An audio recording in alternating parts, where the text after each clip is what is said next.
Candidate, your first question is, why did your organization has to sit on hunger strike twice for opening Barak while others were nowhere to be seen? हम इस मंच से कह देना चाहते हैं कि जब 2014 में आइसोलेट यूनियन थी यहाँ पर जेएनयू में, तब इसी यूनियन ने भूख हड़ताल से बराक का सृजन करवाया था और उस टाइम बराक असल शिप्रा 2 के नाम से सैंक्शन हुआ था और शिप्रा 2 के नाम से उसका सृजन शुरू हुआ था। इस फांसी वाली सरकार ने उस फंड को रोका बहुत बार, जो नॉर्थ ईस्ट मिनिस्ट्री से आया था। और हम ये कहना चाहते हैं कि नॉर्थ ईस्ट के स्टूडेंट्स हैं, हम कॉन्वर्सेशन में हैं, हम डेलीब्रेशन में हैं, हम ये इंश्योर करेंगे कि सिर्फ बराक में नहीं, हर हॉस्टल में मेस मेन्यू में डाइवर्स मेस मेन्यू बने और नॉर्थ ईस्ट के कल्चर को उसमें इंश्योर किया जाए। साथ ही जब उसमें रेजोल्यूशन की बात है तो हम सिर्फ बराक में नहीं, हर हॉस्टल में SC ST और नॉर्थ ईस्ट का प्रायोरिटी लिस्ट हो उसमें, और हर हॉस्टल में रिजर्वेशन हो, उसको फॉलो किया जाए। जहाँ तक भूख हड़ताल की बात है तो हम यही कहते हैं कि जब 2014 में भूख हड़ताल से सेक्शन हुआ था बराक, और 16 दिन के भूख हड़ताल के बाद कॉमरेड धनंजय, कॉमरेड नीतीश बैठे 16 दिन तक हम बैठे थे और हमने इंश्योर करवाया कि बराक हॉस्टल खुलेगा। और जब VC आती है बात करने स्टूडेंट से जो अंदर से बैठे हैं, तो VC बोलती है कि हमारे पास फंड नहीं है, 90 लाख रुपए खर्च आएगा हॉस्टल चलाने के लिए, और बोलती है कि वो फंड हम स्टूडेंट जिनको जनरेट करना पड़ेगा। और वो कहती है शर्मनाक तरीके से कि स्टूडेंट उस फंड का पैसा देंगे। हमने ये बोला कि 1 भी रुपया नहीं बनने देंगे, जितना फीस काफी का है, जितना फीस शिप्रा कोयना का है उतना ही फीस बराक का होगा और उतना ही फीस स्टूडेंट भरेगा। तो जब ओपन हुआ बराक हॉस्टल तो उस टाइम इस शर्मनाक एडमिन ने ये बोला कि हम एक अलॉटमेंट लेटर पे आपसे साइन लेंगे जिसमें ये लिखा होगा कि आपको मेस नहीं मिलेगा, आपको वाईफाई नहीं मिलेगा। जब हम इंकर स्ट्राइक पे थे 3 दिन के, हम सब लोग बैठे थे, हमने इंश्योर किया कि आपसे कोई भी अलॉटमेंट लेटर पे साइन नहीं लिया जाएगा। और एडमिन को झुकना पड़ा। एडमिन ने बोला कि हम इसको एट द अर्लीस्ट सॉल्व करेंगे, एट द अर्लीस्ट हम लोग इसको जल्दी से फैसिलिटी प्रोवाइड करेंगे। ये लड़ाई हमारी जमीनों की है, ये लड़ाई अच्छे रिसोर्सेज की है, और ये लड़ाई है हमारे रिसोर्सेज तक एक्सेस की। और ये लड़ाई हैदराबाद में भी हुई थी जब हमारे जंगलों को उन पे अटैक किया गया। यही लड़ाई फिलिस्तीन के है अपनी जमीनों के लिए, रिसोर्सेज के लिए। और जहाँ पर वो वहाँ पे जब वो एक Zionist government, Israeli government attack करती है, जब बम गिराती है, तो उनको वहाँ की जमीन तो दिखती है पर वहाँ की जनता नहीं दिखती। उनको नहीं दिखता कि जहाँ वो बम गिरा रहे हैं वहाँ सरकारी हॉस्पिटल है कि स्कूल है कि कॉलेज है कि बच्चे हैं कि महिलाएं हैं कि बूढ़े हैं। वो लोग वहाँ पर बम गिराते हैं, मिसाइल गिराते हैं। तो ये लड़ाई जो जमीनों की है, रिसोर्सेज की है, वो कश्मीर से विजिलेंस से बराक तक जारी रहेगी और हर जगह जारी रहेगी। Next question, please. What role did ABVP play in the free hike movement? ABVP free hike movement कहाँ पर था ये तो किसी को नहीं पता। ये लोग जब भी मूवमेंट होता है स्ट्रगल का, इस कैंपस में जब गायब रहते हैं, ये लोग जाते हैं नेताओं के पास और बोलते हैं आज नेताजी से शिष्टाचार भेंट हुई, आज उनसे मुलाकात करने का सौभाग्य प्राप्त हुआ। तो साथियों, जब मुलाकात करने का सौभाग्य प्राप्त हुआ था तो थोड़ा फंड भी ले आते वहां से। जब मुलाकात करने का सौभाग्य प्राप्त हुआ था तो बरात भी अलॉट करा के लाते वहां से। आप फोटो खिंचवा के आते हैं मंत्रियों के साथ, आप फोटो खिंचवा के आते हैं नेताओं के साथ, लेकिन आप खाली हाथ आते हैं, आप खाली जवाबे लेकर आते हैं वहां से। हमारे कुछ साथी यहाँ पर राजस्थान की वोट मांग रहे थे। मैं ये भूल जाता हूँ, राजस्थान से मैं भी आता हूँ और उस राजस्थान में सामंती एट्रोसिटीज, कास्ट एट्रोसिटीज इतनी भयानक होती है कि वहाँ पर बूथ रखने पर, पानी पीने पर आपको मार दिया जाता है। मैं ये भूलना चाहता हूँ कि उसी राजस्थान से जब रूरल स्टूडेंट्स आते हैं तो इस उम्मीद के साथ कि इस कैंपस में डेप्रिवेशन पॉइंट है, इस कैंपस में डेप्रिवेशन पॉइंट है जो इंश्योर करेगा कि आपको 3 नंबर, 5 नंबर, 7 नंबर एक्स्ट्रा मिलेंगे।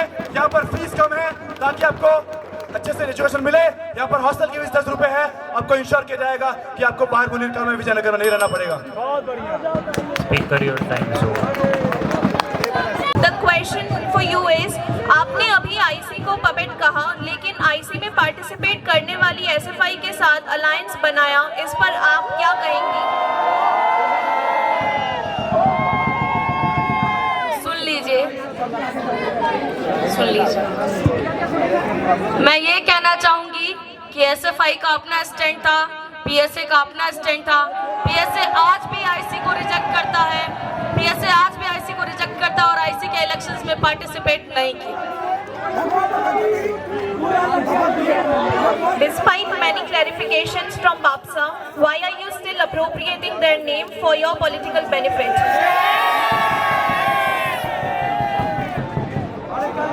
रही बात बापसा की, तो बापसा आज एक स्टेटमेंट के साथ आया था, आपने पढ़ा होगा, देखा होगा स्टेटमेंट जो बापसा का था, तो प्लीज उस पर गौर फरमाइएगा एक बार। बापसा का जो स्टेटमेंट था उसके बाद आके सवाल करिएगा। और प्लीज एक महिला को यहाँ पे हैकल करना बंद कीजिए। ये प्रोग्रेसिव लोग यहाँ पे खड़े होके एक महिला को हैकल कर रहे हैं, एक महिला को हैकल कर रहे हैं यहाँ पे खड़े होके। Please address to the chair. ये लोग प्रोग्रेसिव होने का बात करते हैं, यहाँ पे आगे जितने लोग हैं सब लोग मुझे हैकल कर रहे हैं, जितने लोग खड़े हैं सभी What is your stand on empowering laws such as abolition of triple talaq? जब मॉब लिंचिंग की बात होती है तब आप कहाँ रहते हैं? जब मुसलमानों के साथ मॉब लिंचिंग होती है तब तो आपकी आवाज नहीं निकलती है। और उनका आपसी मामला है, उनको डिसाइड करने दीजिए कि उनको ट्रिपल तलाक लेना है या नहीं। आप कौन होते हैं उनके ऊपर बोलने वाले कि आप ट्रिपल तलाक उनको इंश्योर करवाते हैं कि नहीं? What is your stand on Naxal violence? You have posted statuses in favor of Naxalbari. Will you support those violent forces like we saw today in Kashmir? Yes, I supported Naxalbari आंदोलन। और इसके साथ मैं ये भी कहना चाहूंगी कि जो लोग जल जंगल जमीन की लड़ाई लड़ रहे हैं, अगर उनको नक्सली कहा जाता है तो हाँ वो नक्सली है, और हाँ मैं भी नक्सली हूँ। शुक्रिया। इनकलाब जिंदाबाद।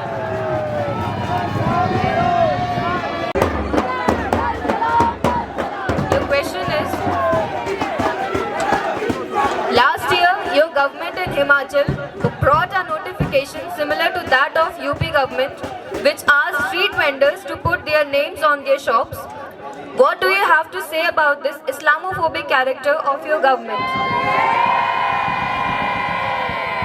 सबसे पहले तो मैं ये बताना चाहूंगी कि हमारा संगठन ABVP और आयशा की तरह नहीं है जो NSUI को अपना स्टैंड ना लेने दे। आज NSUI की लड़ाई सोशल डेमोक्रेसी को बचाने के लिए है, इंक्लूसिविटी को बचाने के लिए है। इस देश में किसी भी तरह की कम्युनल हेटेड पॉलिटिक्स हम रिजेक्ट करते हैं, मैं कंडेम करती हूँ। हमारा संगठन हमें पूरी आजादी देता है हमारा स्टैंड लेने की, और ये हमें इस्लामोफोबिक कहते हैं। मैं ये बताना चाहती हूँ कि कांग्रेस रेजिम के अंदर ही मानव स्कॉलरशिप आई थी जो इस संगठन ने खत्म कर दी, और लेफ्ट मूव दर्शक बन के देखता रहा। ये जवाब दो। Next question please.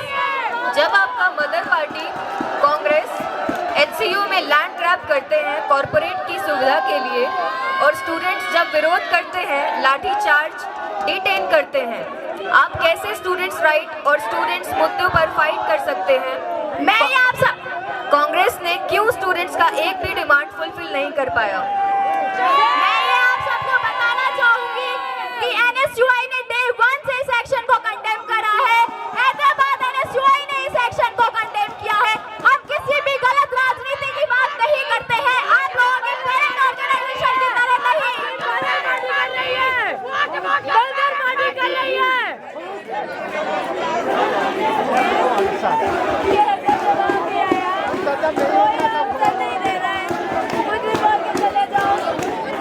With regard to forest conservation rules, जो 2022 में मोदी सरकार द्वारा पारित किया गया था, जो आदिवासियों से उनकी शक्ति छीनता है, उनसे उनकी ज़मीन छीनता है और उन्हें उनकी ज़मीन से ही बेदखल करता है, तब आप आदिवासी होते हुए भी ABVP से कैसे चुनाव लड़ सकते हैं?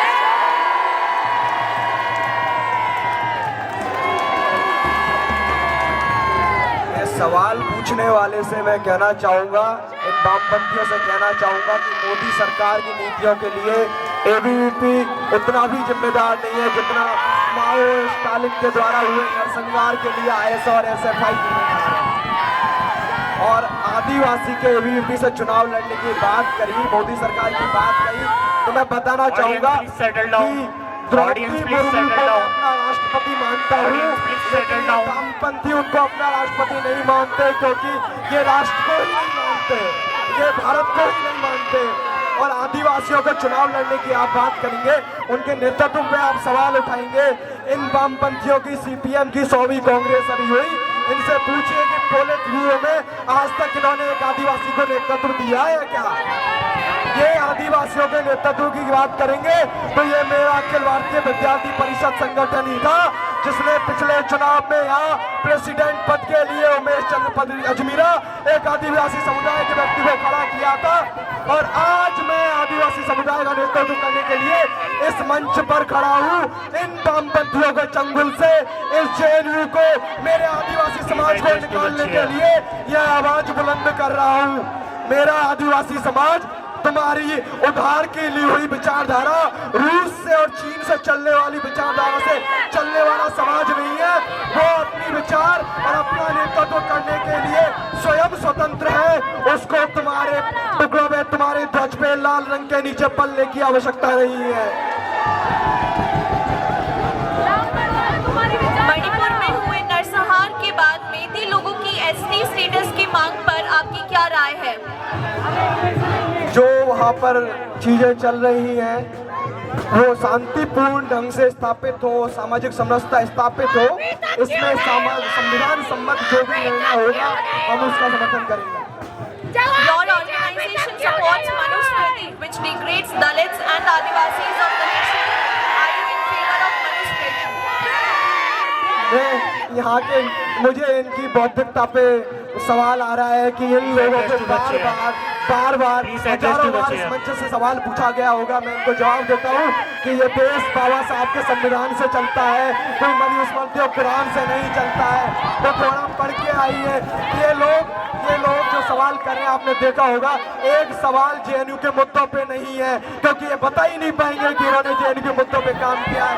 चुनाव लड़ना है, जेएनयू में आप चुनाव लड़ रहे हैं तो जेएनयू के मुद्दों की बात करिए, एमसीएम बढ़ाने की बात करिए जो एक दशक से आप करते आ रहे हैं, साइंसेज स्कूल्स की बात करिए, हॉस्टल्स की बात करिए, वो सीपीओ मैनुअल की बात करिए। मैं हमारे संगठन के उन 2 प्रत्याशियों जिनका नामांकन सीपीओ मैनुअल की वजह से रद्द हुआ, राजेश्वर कांत दुबे और विकास पटेल के लिए यहाँ से खड़ा होकर उनके साथ खड़ा होता हूँ। जिसके खड़े ये अपोलोजेटिक लोग, इनमें से एक प्रत्याशी ऐसा नहीं है जो उसका हिंसा झेला हो, जिसका नामांकन रद्द हुआ हो, लेकिन हमारे 2 साथियों के नामांकन इनके नेक्सस से रद्द हुए।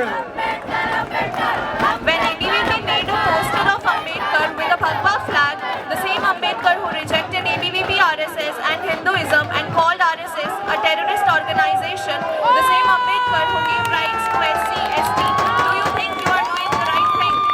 बाबा साहब की बात करने से पहले अपने आका श्रीपद अमृत डांगे को याद करो जो 1952 के चुनाव में उन्हीं बाबा साहब को हराने के लिए बोलते हैं कि अम्बेडकर को वोट मत देना, नहीं तो दलित अस्मिता का सवाल इस देश में खड़ा हो जाएगा, कम्युनिस्टों की राजनीति खत्म हो जाएगी। तुम्हारे लिए बाबा साहब ने नागपुर में कहा था कि इस देश के सबसे बड़े And your time is over.